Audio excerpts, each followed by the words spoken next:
Good morning, viewers. We'd like to apologize for starting this show behind schedule, but then we'd like to also welcome you to yet another edition of your favorite sports show, Sport beaming live to you from the Advent Cable Network Nigeria Television in Abuja. My name is Olushola Olujibe. I am Olawale Ayeni, and it's great to have you join us today, where we'll have a whole lot of interesting sports story lineup from you, right from football, cycling, basketball, tennis, and stories from the Champions League, what went down yesterday. But we'll take a breather now. When we return, the show will continue.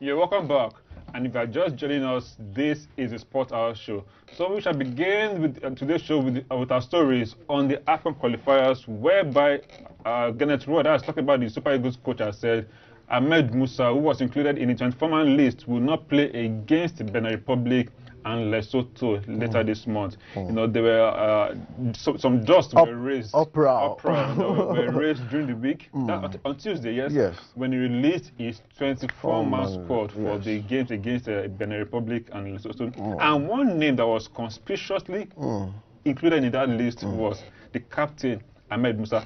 No doubt about it, he's allowed to be in the team, but for the fact that this is a man who has not played football for the last 6 to 7 months and he's been included in the list, that was what caused the dust. That's what caused the uproar, the agitations by players, by fans, by administrators. Why is Kenneth Roy inviting Ahmed Musa to the national team and putting on the standby list a man that has scored 26 goals so far for his club? Talking about Paul Onachu in Genk in the Belgian league, is putting on the standby list. But then, so now Roy has come out and say Musa is not going to play. So why didn't I invite him to the national team? I mean, for the qualifying series. Of course, no doubt about it. I told you on this show that Ahmed Musa will be invited for that particular game because we know that he's the most influential player when it comes to the Super Eagles. He's the captain. Yes, he's the captain of the side. When he talks to the player will actually get to listen. And you agree with me that the NFF they're actually holding the players since 2019. I feel the NFF wants Musa should be around so that Musa can actually get to calm the pressure down when they actually want to talk to the players, because we know that the players themselves are not really happy with the situation of things right about now, and they need a person like Ahmed Musa who actually talk on behalf, just to calm the players down about what is really happening in the camp of the Super Eagles right about now. Don't doubt about it. We know Musa is a very good player at the national level. He has made 95 appearances and he has scored 15 goals. He is the man that we saw what he did even at the World Cup. During the qualifying series, we know he will actually live up to his billing. We actually want to give up his best at any particular time. So at this point in time, him being called up to the team, for me, is a good one. We saw what the likes of Spain, when Ike Casillas, even though he's not been attached to any club, but he will actually be called to the team due to the fact of he's been influential and outspoken. He can be able to calm the players down and all that. On a norm, he's supposed to have a 23-man list. But he added that honorary list, for Ahmed Musa, making it. He will just sit down on the bench. So he is inviting Musa not as a member of the playing squad, but as a member, as a captain, of course, who just come in there and sit down on the bench. His presence alone will actually inspire the team. I think I understand where Roy is coming from, but then the thoughts and the belief by everybody is that there was no point to officially invite Musa. There was no point to officially invite Musa and bring him to Benin Republic or Lagos. Musa can come on his own to the club for the tournament and for the games and talk. He has access to the dressing room. Nobody can stop from going to the dressing room. But if you're not on the match, sit down on the bench. He does not sit on the bench. He does not need. He can sit in the crowd, or then he can when it's half time, he can go to the dressing room and talk to the players. But we also have a Joseph Yobo, who is the assistant coach and a former Super Eagles captain. He can also play the role that Musa is supposed to play. Of course, no doubt about it. Because if they are looking for someone that motivates them, Yobo is far more experienced than Musa as well. So he knows how. Of course, he can talk to the players. He has captained the team, so he knows what it is to be a team captain. Apart from Musa, nobody has played in that particular team with Yobo, so I feel they will not really have that connection. But they will respect Yobo for the fact that of course, no doubt, he's a senior player. No doubt about it. He was a senior player, and he has been in the game for long before most of them even thought of him donning the jersey for the Super Eagles. Of course. So, but my problem is you not including Paul Onacho, who we know that is our highest goal scorer when it comes to the European League, and you're putting him on the standby list, and you are calling a certain Sadiq Umar who plays for the second division in Spain. I think that list is on call for that selection process. For Paul Onacho, I understand the fact that he has not been successful so far with the Super Eagles. He has played 6 games so far and has scored only 1 goal. But then I understand that the setup, the playing setup of the Super Eagles is different from what he's used to in Genk, where he has been able to score at least 26 goals so far this season. But for crying out loud, Osema is still there. We know that Osema will actually start ahead of Paul Onacho, no doubt about it. But he can actually come in the second half. Getting to use the arena ball, we have the likes of Chukwueze at the flank. The Genk coach has given tips. Of course. He has given Genero tips on how to use Paul, which has been successful for him in his club side. Because now he has scored 26 goals. Right now, no Nigerian player home and abroad. Even Nigerian league that has scored 26 goals for their club. Paul Onacho is the only player so far that has scored. The Victor Osimhen that we call our star boy, yes, it's our star boy. He has not scored up to 10 goals for Napoli this season. A certain English team will not do that, putting their main striker in a standby list. Certain French and German team will not do that. You are as good as your last game. Of course. And Onacho is as good as his last game. Ahmed Musa maybe he's training in Jos or in Kano, wherever he is right now, but he cannot justify that he's been on the list. I have no issue about him being on the list.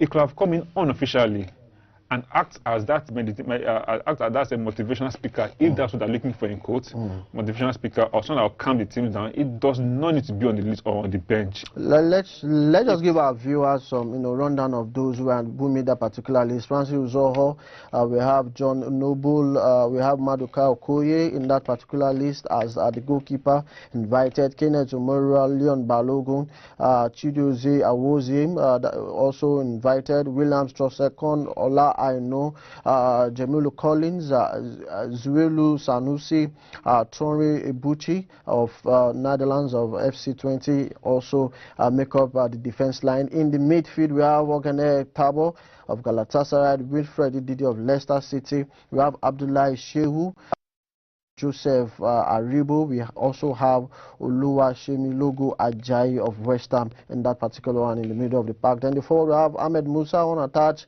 Alex Iwobi, Sadiq Umar of Almeria FC Spain. We have Samuel Chukwueze, we have Victor Osimhen, we have Kelechi Iheanacho, we have Samuel Kalu, and also we have Moses Simon, who plays for FC Nantes in France. Now, I have another issue which has to do with Shehu Abdullahi being invited to play in the midfield when his traditional role is at the defense. Of course, I think we saw him play during the last stages of the game against Syria. That was because there was nobody to actually put due to the injuries we had in the midfield. At that point, but at this point in time, he has started playing week in, week out for his team. And he plays at the defense. But he plays at the defense, but not in the midfield. So he's not bringing his and play as a defensive midfielder. And we know that Shehu Abdullahi, I think, is left-footed. He's right-footed. He's right-footed. So he plays 2 for Nigeria. You're bringing him to play midfield.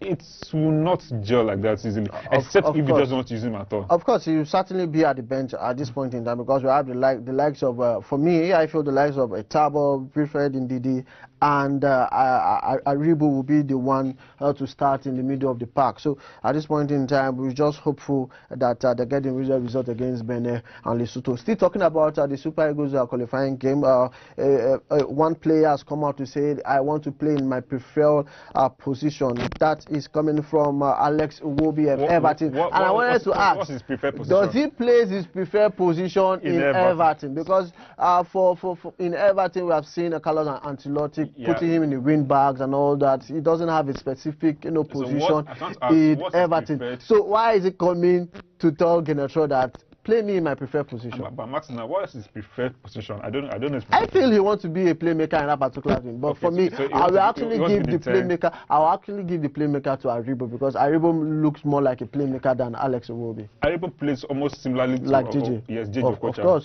Of course. So it might be a cousin to JJ Okocha. Oh, sorry, a nephew. A nephew to JJ Okocha. But he can't play like him. Of course. So Iwobi is, I don't even know his preferred position right now, because when he was Arsenal, I think he was playing on the wing sometimes. Yes, he was playing on the wings.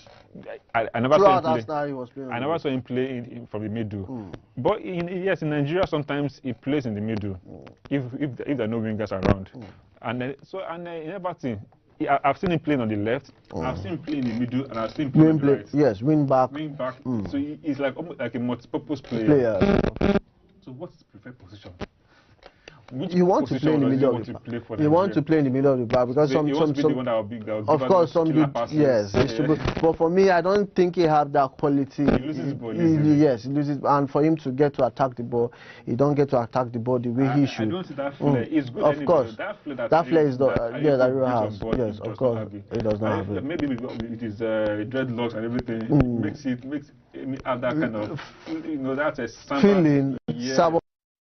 Playing type. Yes, and Aribo is quite. I think he's better for us at that same position than Alex will be.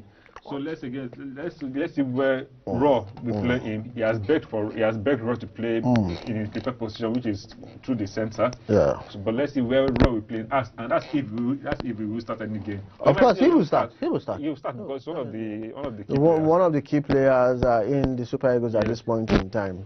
Okay, now still talking about football, but then on the Nigerian scene, whereby the governor of some of Benue State has sacked Mike Idoko of Lobby Stars. Why? Because the Lobby Stars, they've been performing awfully in the Nigerian Premier League so far. He has been sacked, and the news came out yesterday because it was everywhere in the social media that Mike Idoko is no longer the chairman of Lobby Stars. Of course, we actually saw that coming due to the fact that we know Lobby Stars are very good side when it comes to the NPFL. They were 2018 champions in that particular designated champions or crowned or gifted champions. Any word you want to use, in that particular. Looking at their current form in this NPFL 2021 season, we see Lobby Stars in 10th position out of 14 matches. They were able to win just. Yes, they have been able to win just 5 matches. They drew 4 and they lost 5, having a total of 19 points, just about 7 points behind MPFL leaders. I was talking about Accra United. So at this point in time, they felt football is one particular game that give the Benue fans. Why is it being sacked? Why not the coach being sacked? Because allegedly, they were saying that he was shortchanging the players, the money meant for the players.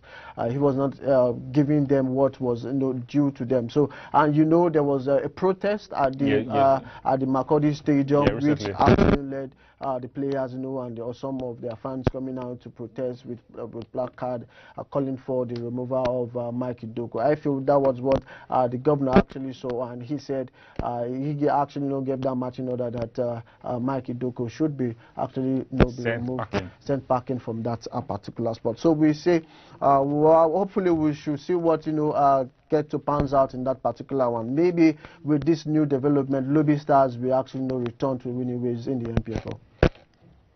Okay, then going to for our Olympics now, whereby Diogo has said hard work is key for our Olympics and the AfroBasket success. Of course, without hard work, it cannot succeed. Of course, hard work is the key, because we know that we qualified to the Afro basketball as one of the best team in Africa. We went all. We didn't actually lose any point during our campaign. We went there and we got all the needed victory in that particular. And him being the captain of the side, he has played in the NBA.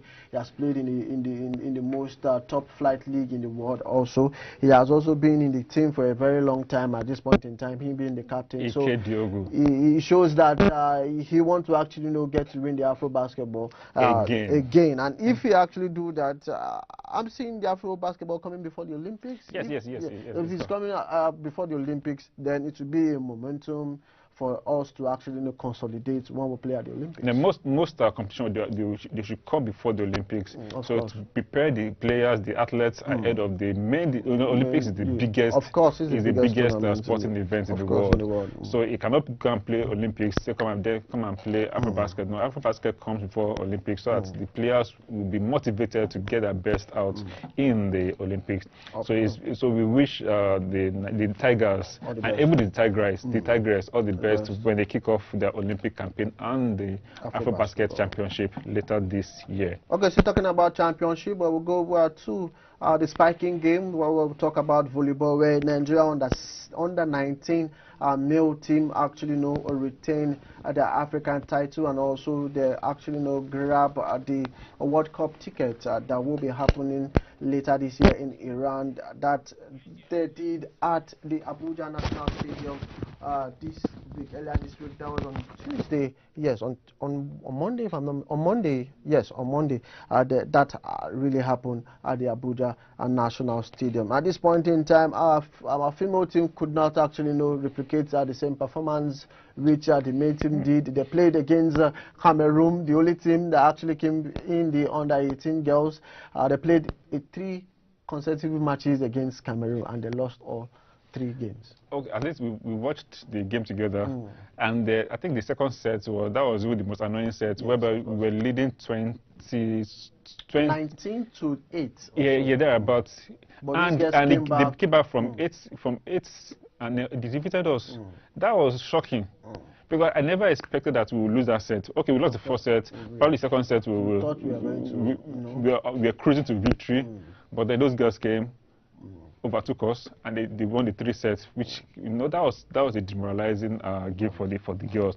But let's give it to the guys. The guys, they've done well. They played good games against the Cameroon and others, and they're going to represent against Morocco, against Gambia. Yes, and they played and they made and they even defended their title, which is kudos for them. They did very well, and we thank the coach as well too for giving us the best players that will represent Nigeria in Iran. Yes. So now going to Iran is a different ballgame entirely, because they're going to be the best of the best of each continent. Of course. Europe, Asia, and all the other continents come together and see who's going to be the world champion in volleyball. Of course, we just have to give kudos to the Nimrod-led volleyball federation. They have been doing very, very well, impressive. For me, vibrant federation that we have in the country that have been doing very, very well. Organizing African Championship qualifiers for the Olympics, both in the indoor and outdoor volleyball competitions. Talking about the beach game. So at this point, kudos to them. Hopefully, we should get our team also to qualify for the Olympic Games, because we know that they are still going to play one more qualifiers in the female event. I was talking about the beach event. So we'll go to our next story, which we return to football, but we go to the African continent now, where Eyimba defeated Al Benghazi in their group game opener yesterday at the Aba Stadium. The game ended at 2-1 in favor of the 2 times African CAF champions in Aba yesterday. Jide, what is your thought about it? Yeah, good that they have kickstarted their Conference Cup on a winning note again, after defeating fellow rival Rivers United to get to this point and meeting Egyptian giants. It was Libyan Giants. So Libyan Giants. It was a good game for them to get that maximum points, 3 points against Al Ali Benghazi and Oladapo, who's captain of the side. It's an inspiring captain as well too. He was on point with his A game was on point, and he delivered the goals. He scored the first goal. So long range shot. Beautiful shot. I wish you could have the clips but it was a beautiful shot, and the keeper could not do anything about it. In fact, he stood there looking at the ball entering the net because it was beyond his reach. So we are glad that Enyimba have begun. Probably, they've never won this competition. This is a CAF competition cup before. Of course. No, if no Nigerian club has won the CAF competition cup, so probably they will be the first Nigerian side, because now they are the only Nigerian side in the country right now to win this competition. But according to records, now Enyimba they have now failed to keep a clean sheet in 5 continental games. Wow. And yesterday that they've played on a Wednesday. On a Wednesday. And yesterday they should have actually scored more goals. We expected Enyimba to actually score more goals in that particular one, but they didn't actually score more goals. It ended 2. And at this point in time, the coach Fatai is saying we could have scored 10 or more goals, but it does not matter. It does not matter. The 3 points in the bag, that is the most for them at this point in time, ahead of the a next game which they'll be playing against Orlando Pirates in South Africa on Wednesday next week. So at this point in time, do you see them getting maximum points against Orlando Pirates? Yes, according to records, they remain unbeaten at home in this competition so far. So basically, their Aba Stadium now is their fortress. So they can begin to win their games at home and probably draw away. Of course, they are on the right track to get to the top of the Group A. So they get all the maximum points. You need to actually win them. Yes, you need to.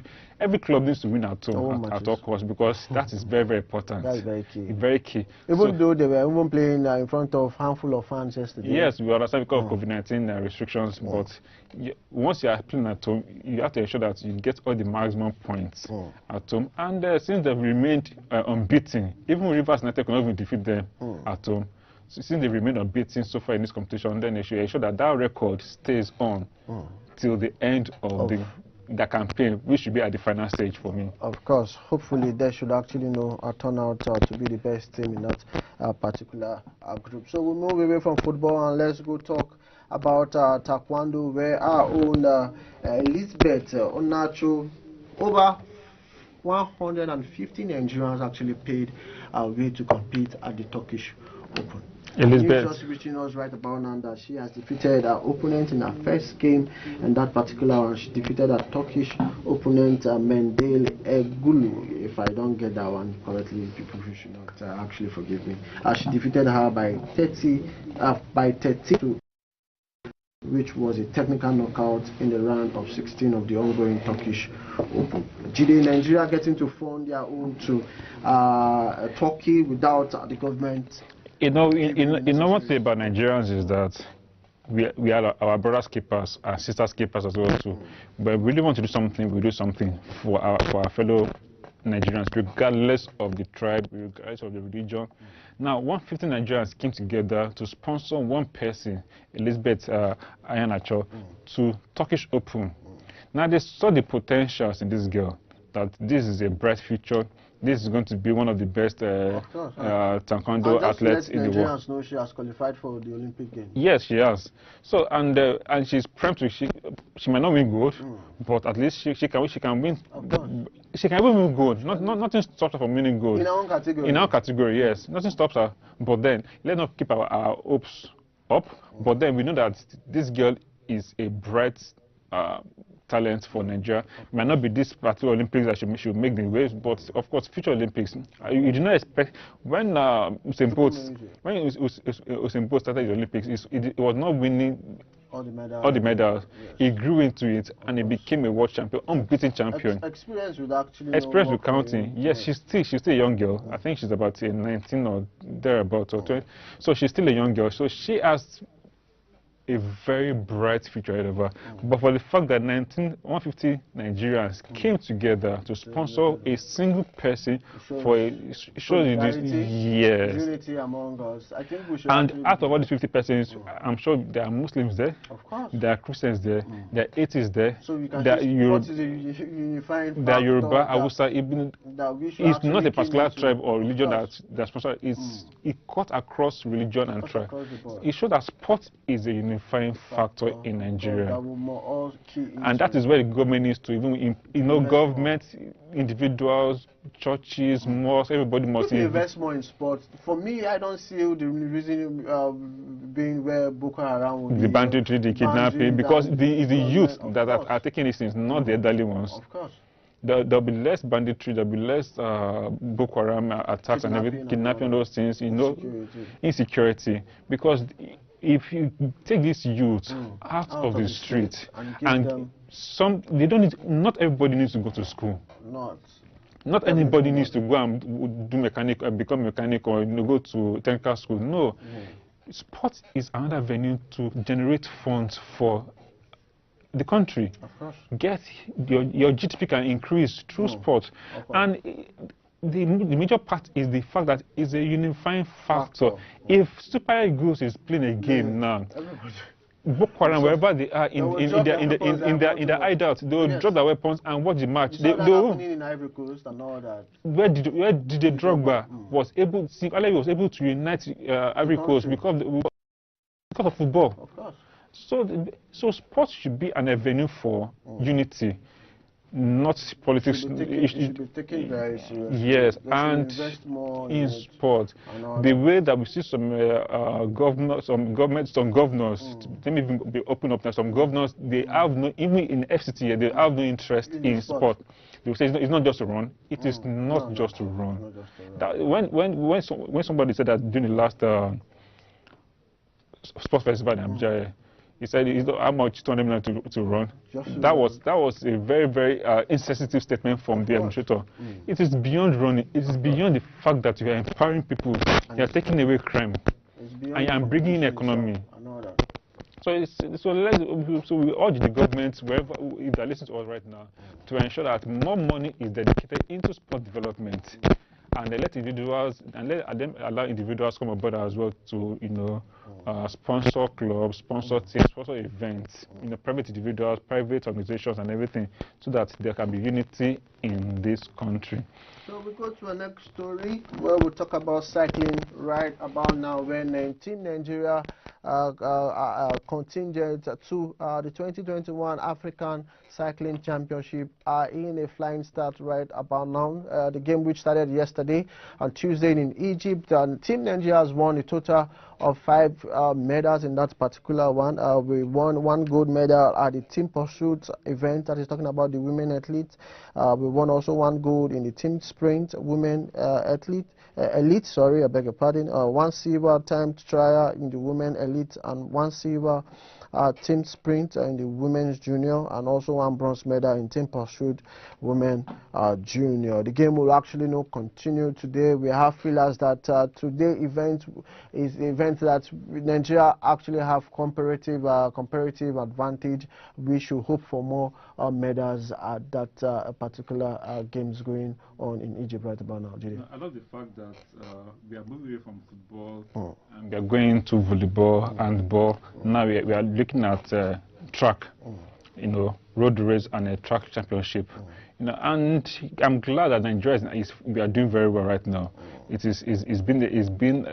a gradual development, and we have one of the best velodrome in the world right here in Abuja Stadium. That, I think, according to information, that's the only velodrome in Africa at the moment. No other African nation has a velodrome as good as the one we have at the MK Abdullahi National Stadium. But unfortunately, that velodrome is, sometimes it's put in good use, but basically it is not used to the full capacity. We have one of the best, velodrome in the world. You can even host the Olympics. In the world, that velodrome, no African nation has velodrome. Yes. Except Nigeria.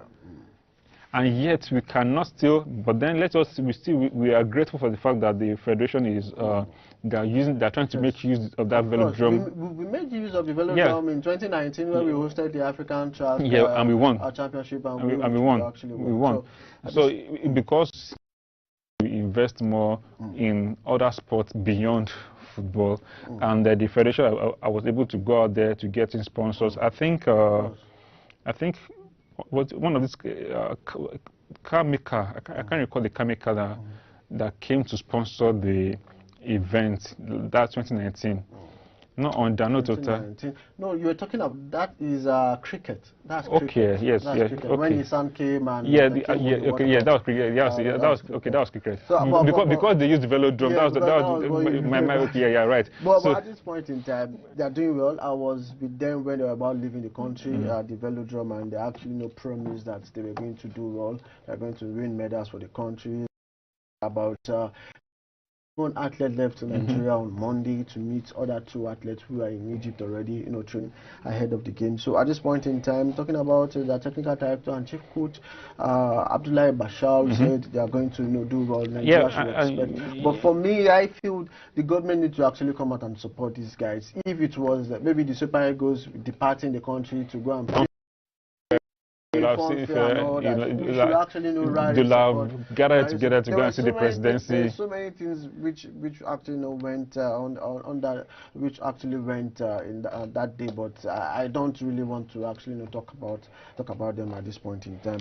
Let's just give them the moral support. When they come back, we should actually celebrate them, because I know they will come back. We will come back with the title. Of course, sir. So moving away from track championship to archery, where the Nigerian police won the maiden edition of the National Archery Championship that were held in the MKO Abena National Stadium this week. Of course, who else will win this archery competition if not police? Of course, we both saw the police contingent fully armed with their bow and arrow. Of course, they are shooters. They have been trained from the onset. So I think I spoke with one of the athletes. He said he has just 6 months experience compared to police who have 16 years experience. And it actually came with the larger contingent in that particular one. And in that championship, we saw the Abuja Archery Club also.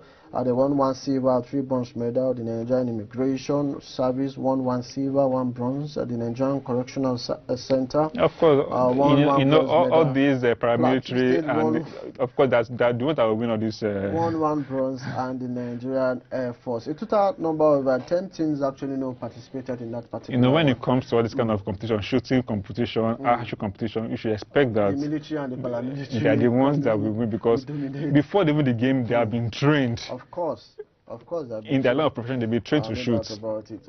Also, the national championship was an avenue to introduce the game to Nigerians, and also to train the beginners, and also to improve. But you were invited to come and join the club. Without the pictures of, you'll have just said how we're pulling our own bow and arrow. I think I got the eyeball. Yeah, I didn't actually get it. I think I did. At this point in time, it's a very, very interesting. And also more technical. You just have to, be cautious. But very dangerous. Yes, very, very dangerous. Very dangerous. Once I pull the bow, nobody must be around you. If not, yes. We'll go to our next story. Our producer don't want us to talk about this story, but we are going to talk about it. Where we see a bus. Please put that bus on the screen right about now. We just want to see that picture where Abia Angels, they were actually going away from the match day venue where they played against Delta Queen, which they got a draw in that particular yesterday. For Christ's sake, Jimmy, what kind of embarrassment is this? You are putting players on a bus to go for a footballing engagement somewhere. And we are talking about the Nigerian women's football league. This is very, very risky. This is uncalled for. This is not. I don't know the kind of English to use any longer, because unethical. Professional. This is Carlos. If you cannot run a football club, let's just go and run a monkey push, please. Why? If at the MPFL you are cramping over 20 players in a 18-seater bus, What happens to luxurious buses? This is a state-owned club. Yeah, using how many seater? Maybe 12-seater or so, I don't know. They're about a 12-seater bus in that particular. And you're carrying a whole team plus coach plus physio plus everybody. To the extent that no space again, you're not putting players on top of this bus, of course. And they're traveling on the road. This is just shameful at this point in time. This part of the world where we say we want sponsors to actually come and sponsor. How would they come and see this? How would they come and sponsor when they are seeing this? When they are seeing this? At this point in time, this joke is just too much. If we don't want to run football, let's just say we don't want to run football. Let's just stop disgracing ourselves. At this point in time, we should just stop all this. We know if we're not ready to run a women's league, we should just abandon it. Let's just leave it there. Because at the news actually came out that some clubs are actually taking 2 bags of yam when they go to play away games, just for them to be able to feed themselves. It's just so sad that at this point in time, at this level, at this point in time, we are talking about women's club getting to go to match day venue like this, getting to take 2 bags of yam to match day venue, for crying out sake. Where are we going to? It's a shame, and even I didn't pay for some clubs. I'll mention the name. Adama United, they give their players 1,000 naira. 1,500 for feeding allowance. And yet for a whole day. And yet you expect them to play. Even looking at the Abia Angels, looking at their current form in the Nigerian Women's League, they have played, if I'm not mistaken, they have played 14 matches. Let me just get the table right about now. I think I have the table somewhere. So if you're giving your players 1,500 allowance, how do you expect they perform? If they can't perform well. Okay, looking at Abia Angels, they have played 9 matches in the Nigerian Women's Football League this season. They have won just 2 matches. They drew 1, which was against Delta Queens yesterday, and they have lost 6 matches. They have -4 goals, and they have just 7 points in the Women's League. So it shows that lack of motivation is what is actually affecting the team right about now, Julie. No, it's just a shame. It's sad that our players just go through this kind of especially the players in the Nigerian scene. They go through this kind of painful experiences to feed themselves, to live a meaningful life, to avoid going into drugs or robbery or into anything that will, any evil vice. But yet, they try to keep their talents. Like they say, you earn money from where you work. They try to keep their talents and earn money for themselves and bring glory to your club or to the nation, but then they're not being treated well. Of course. So I'm surprised if these girls find any slightest opportunity to leave this country and go and play for maybe for a Sudanese club. Yes, who will actually take good care of them. Yes, or even a Benin Republic club. As far as it is not in Nigeria, they are good. Even you look at the setup of the female football in Nigeria, you see that it's the female team that has given us more medal at the national level than the male team. And also, even looking at the Nigerian Women's Football League, we have that they have prospects. We actually get most of our Super Falcons players from that particular league. We just have to improve the league. We cannot actually improve the league like this. We have all hands must be on deck. Yeah. Let the state government, if they know they can run a football club in that particular state, they should hands off for a private individual who will come and change the fortunes of the Abia Angels about. So at this point in time, we should actually know what we are doing so that we can able to develop women's football in the country at large. Did you have the next story? Okay, let's now take our train to Brazil, whereby the Macarena Stadium is going to be named after a world legend. Talking about Pelé. Macarena Stadium is one of the most popular stadiums in the world. I think it's a national stadium. Yes, it's going to be named after an iconic stadium. An iconic stadium is going to be named after an iconic man in terms of Pelé, who played several years for Brazil, who brought honors to the nation. And I actually like this because he's still living. And yes, he's not dead. He's not dead yet. So yes. them getting to annoy him while alive. I think is the best not feeling. When he's dead. It's the best feeling that any player will hope for. So at this point in time, just all the best.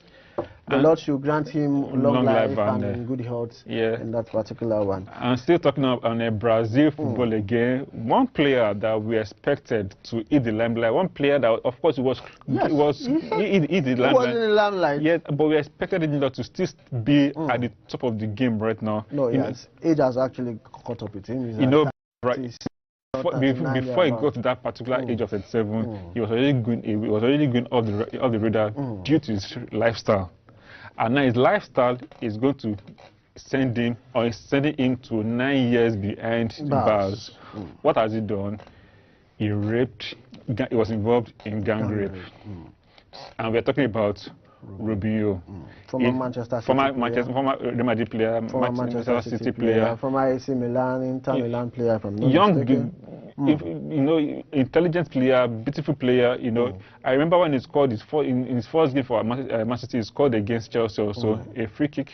It's his very first game. A fantastic player. Yeah, but then he has allowed that youthful. I'm not even call youthful. It's not youthful, but the incident actually happened in 2013. So yeah, that was still, you say it's still youthful exuberance in those days, because too much money was worrying and everything. And then he has been convicted to prison, and he's going to spend 9 years of his life in prison. It's a shame that Rubio is going down this way. A fantastic player, a player who a good playmaker. Yes, we know what's on top of. It's just a shame that he could not control himself. He got involved with a gang.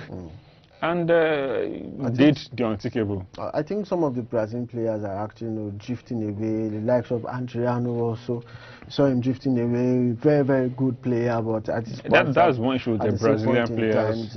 When they get to that point, they just.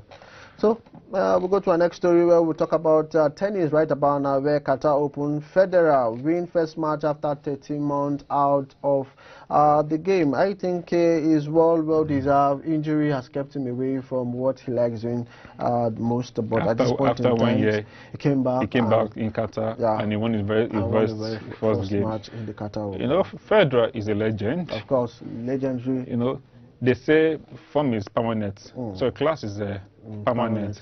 Form is. So he still brought in his class. He's A class as one of the best tennis players we have in this world, and we will see what is going to do as the Qatar Open Games continue.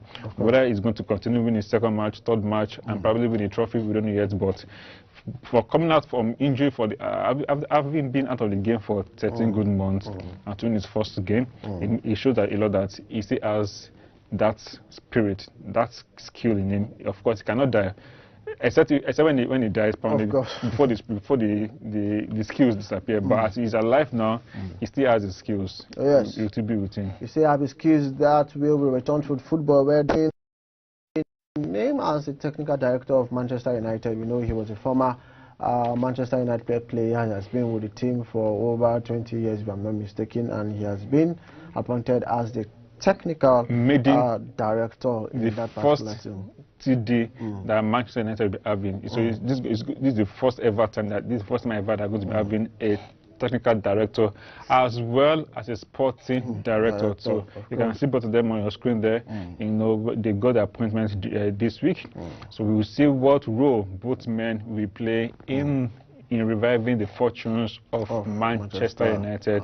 Whether it's the right move by the Man U board, but then most clubs, of course, they have sporting directors and they have technical directors. So I guess they want to turn their line and leave the coaching crew to focus on the tactics, instead of getting involved in transfer windows and all those things. So let's see how that pans out for Manchester United as the season continues and upward as well too. We go to the next story. We will go straight to the Champions League. What happened on Tuesday, and also what happened yesterday, where we see Juventus and Barcelona. They were sent packing out of the Champions League. They were sent packing by Porto and also by PSG yesterday. Did your take? You know, for Juventus, it was just unfortunate that they were sent packing on away goals. If they had won their first game was what killed them as well too. They played a 2-1. Yes. First game. Then the second one, if that free kick that was scored was if Porto had not scored that free kick in the second leg, Juventus would have qualified for the quarterfinals. But then it's the reason why Juventus bought Ronaldo was because he is Mr. Champions League, so he's supposed to deliver that holy grail to Juventus, who have not tasted that trophy in several years. But unfortunately, they have to wait to get to next season before they can achieve that dream. But for Barcelona, I did not expect much from them anyway, because what they did several years ago, whereby they came back and defeated their PSG, 6-2 or thereabouts. I was not going to see that repeating itself this season, and I was not surprised. But they almost, it's just that they actually, they lost all their chances. Moussa Dembele was a flop of the match yesterday. He had about 3 to 4 clear-cut chances that he should have actually converted in that particular match, but he did not. Messi also failed to convert a spot kick that should have actually give them the momentum just at the stroke of halftime, but he could not actually convert that. Second half, they all threw they threw the zinc, they threw all the kitchen at PSG, but that defense were actually solid. They stayed true, they stick together to defend all what Barcelona actually threw at them. One player that struck me in a Juventus versus Porto match was one man they called Pepe, a 38-year-old Pepe. Getting to defend with his life. Even at the court, I think maybe left or right, I can't remember. He defended with his life against Juventus. Juventus were putting all pressure, and he led that defense line. In fact, there was his experience. There was a particular point where he had an overhead kick. His head could not go there. He had to use his leg overhead kick to kick away the ball. Pepe was a beast. Of course. At 38 years. Still fine with all cylinders. And he played from the minute 1 till 120 minutes non-stop.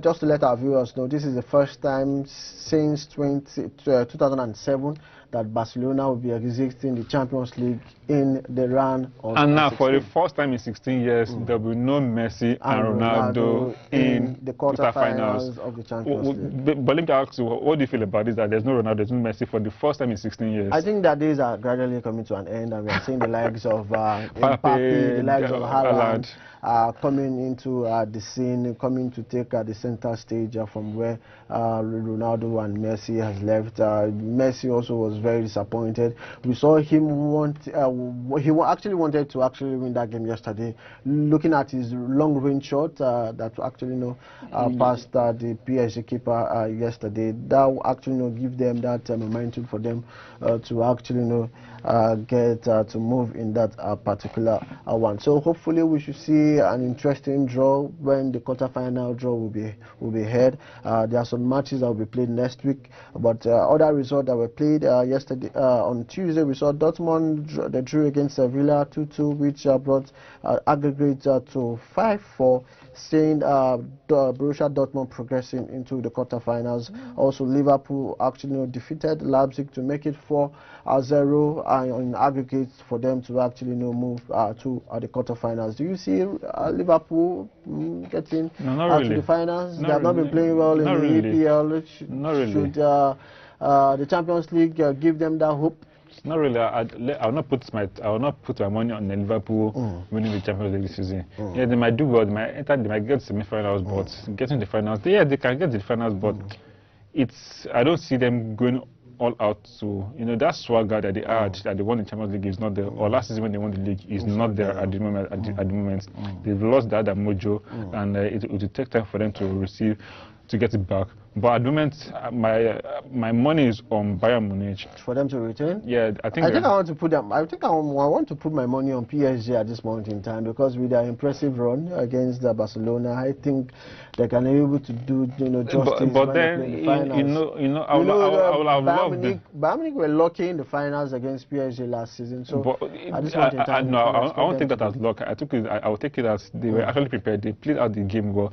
PSG refused to take their chances, and Bayern Netherlands took their only chance and they won the game. Simple. It's when you have a chance, take your chance, kill your chances, not waste them. Okay, so, take your chances, kill your chances, do not waste them. Would that be the point for Arsenal today when they played against Olympiacos in the Europa League, where also we are going to see Ajax played against Young Boys. Dynamo Kiev will be up against Villarreal. Manchester United will be in the heavyweight cracker against AC Milan. For me, that is going to be the biggest match in the Europa League later today, where we see Sevilla against Rangers, Granada against Model, Roma will play also Shakhtar Donetsk, Tottenham will play Dynamo Zagreb.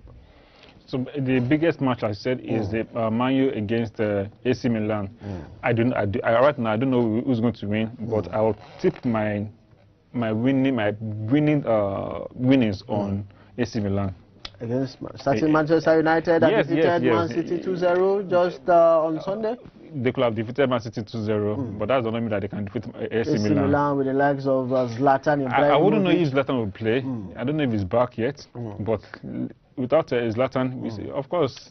Yeah, actually we do well in the Italian Serie A. Yeah, they've been doing well. We should see enough fireworks. Zlatan is to play. It's going to be an interesting clash. Of course, playing against his former club, but I was talking about Manchester United. So Jide will go to the fixtures for the weekend. In the EPL on Saturday, it's going to be Leeds against Chelsea. Crystal Palace will welcome West Brom. Everton will play against Burnley, while Fulham will welcome Man City. And then in France, it's going to be Angers against Saint-Etienne and Marseille versus Brest. And then in Spain, in Italy, it's going to be Sassuolo versus Verona, and Benevento against Fiorentina, and Genoa against Udinese. Then that's all for Saturday? Yeah, then on Sunday.